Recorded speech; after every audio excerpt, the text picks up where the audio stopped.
wala pa naman akong nakitang talagang yung big mistake. No, narinig yan. Naku, ano kaya masasabi ni Harry Roque dito? Kasi di ba, isa sa bumibira sa administrasyon na to, si Harry Roque. Paano na yan? Sabi ng boss niya, wala pang nakikitang big error o big mistake dito kay Pangulong Bongbong Marcos. Paano yung pagtatanggol kayo niyan ni Harry Roque at ng mga vloggers ni DDS na kumakabalat kay PBBM? Ikala mo yung napakalaki ng kasalanan. O galing na po mismo yan sa boss niyo, ha? Wala daw pong nakikitang big mistake o error kay Pangulong Bongbong Marcos. Isa pa nga.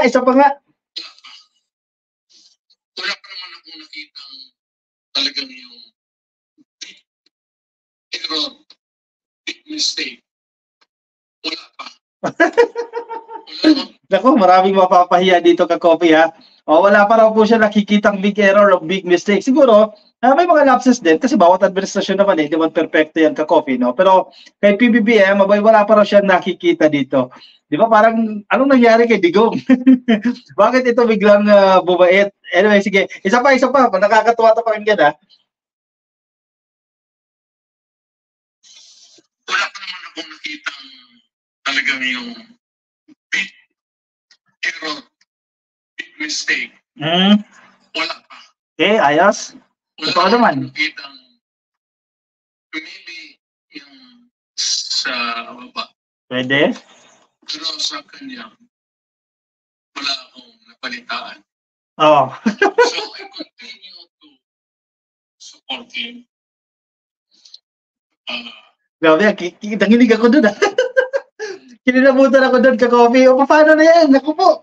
Ano kayang gagawin cambio dito ng mga DDS, no? Ng mga supporters ni Digong? I continue to support him. At wala pa nakikitang error. So hindi ko pa napakinggan to, eh. Sabay-sabay tayo manood. Mamaya biglang kumambyo, no? Napaso tayo. I don't know how this term would end. Pero tingin ko maganda ang takbo niya. Kaya lang. Sa tingin ko maganda ang takbo niya. Anyway, ano nangyayari? Bakit parang total nag-shift ng 360 degrees ito si Digong. Ano ba yan? Dahil ba sa reiteration ni PBBM dito sa ICC, no?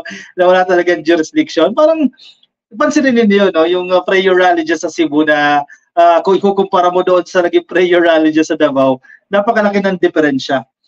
Actually, nagpapalala dito yung mga supporters ni Digong, eh. Kami, syempre, supporters kami ni PBBM. Pagtatanggol namin ng presidente namin, di ba? So, common lang, natural lang yan sa amin. Kanina nga, actually, hindi ko kasi napanood yung buong rally, no? Napakinggan ko lang dito si Harry Roque sa portion niya. Nanggugulo talaga, gumagawa talaga ng away, eh. Syempre, hindi niya pwedeng hindi i-mention itong tambaluslos, no? I-mention niya pa rin yan at kinukuha niya ang simpatya ng mga tao. Pero ito, ano kaya ang say niya dito? Kasi sa tingin ko, hindi ito yung ine-expect nila sasabihin ni Digong. Isa pa nga, nakakatuwa itong speech na to, ha? Continue to support him.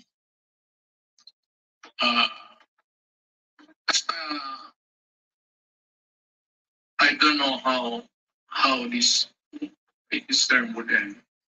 Pero tingin ko maganda ang takbo niya. Kaya lang, minsan ang mabuti lang, yung military, pati pulis, nagpapili na medyo disciplinary. Lalo na ang military.